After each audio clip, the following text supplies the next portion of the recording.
Hello guys, আজকের আমি আনাবো দুটো মুরগির রোস্ট গোটা। কিন্তু রোস্টটা এমন হলো যে থু করে ফেলে দিলাম ওটা রোস্ট। তো এই পরিকল্পনা নিয়ে আজকে দুটো মুরগি বাড়িতেই আমি বসে ছাড়িয়ে নিলাম। তারপর সেই রোস্টটা কিভাবে করছি তোমাদের সাথে শেয়ার করব।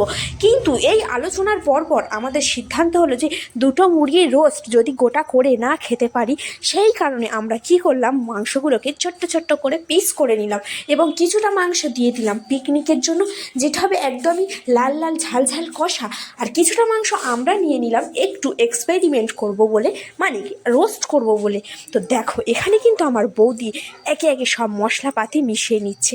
তো দেখো এখানে প্রথমে টক দই নিয়েছে, আর তারপরে একে একে আদা, রসুন, পেঁয়াজ, টমেটো সব কিছুর পেস্ট কিন্তু এখানেই দেওয়া হবে। দেখো প্রথমেই দিয়ে দিল কি বলতো, এটা আদা, রসুন আর টমেটো পেঁয়াজের পেস্ট। দেখো দিয়ে ভালো করে কিন্তু মিক্স করতে হবে, আর তার আগে দিতে হবে টক দই। টক দইটা প্রথমেই দিয়ে দিতে হবে। তারপর আমি এদিকে কড়া টড়া সব রেডি করে দিচ্ছিলাম একে একে। আর এখানে দেখো হলুদ গুঁড়ো, লঙ্কা গুঁড়ো সব দিয়েছে, বাট কি একটা দেয়নি সেটা তোমরা কিন্তু কমেন্ট করে জানাবে। এবং আমি শেষে বলবো, তোমাদের যদি এখন মনে হয় যে কি দেয়নি সেটা তোমরা অবশ্যই কমেন্ট করে জানাবে। সেটা খুবই দরকারি জিনিস, তোমাদের সাথে প্রথমেই শেয়ার করে নিলাম, তাই তোমরা সবাই বুঝতেই পারবে। আর এদিকে আমার বৌদি খাচ্ছে চাউমিন, এদিকে আমার দাদা করছে ভিডিও। গল্প করতে করতে এদিকে রোস্ট করার জন্য বারবিকিউগুলো নিয়ে যাওয়া হলো একদম বাইরে উঠানের মধ্যে, যেখানে আমাদের উনান জেলে দেওয়া হলো। তো এই রোস্টটা কেমন হবে খেতে আমরা জানি না, বাট আমরা খুব আশাহত আছি।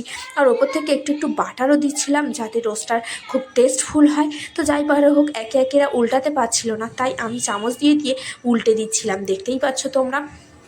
তারপরে কিন্তু আসল পালা, খাওয়ার পালা।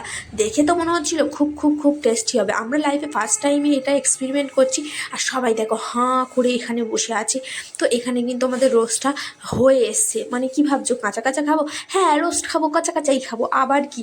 তো তারপর ফের উনান জ্বালানো হলো, উনানে ফের বসানো হলো, কেননা এটা পুরোপুরি কাঁচা ছিল। তো যাই হোক, রোস্ট টোস্ট হয়ে গেছে, এবার টেস্ট করার পালা।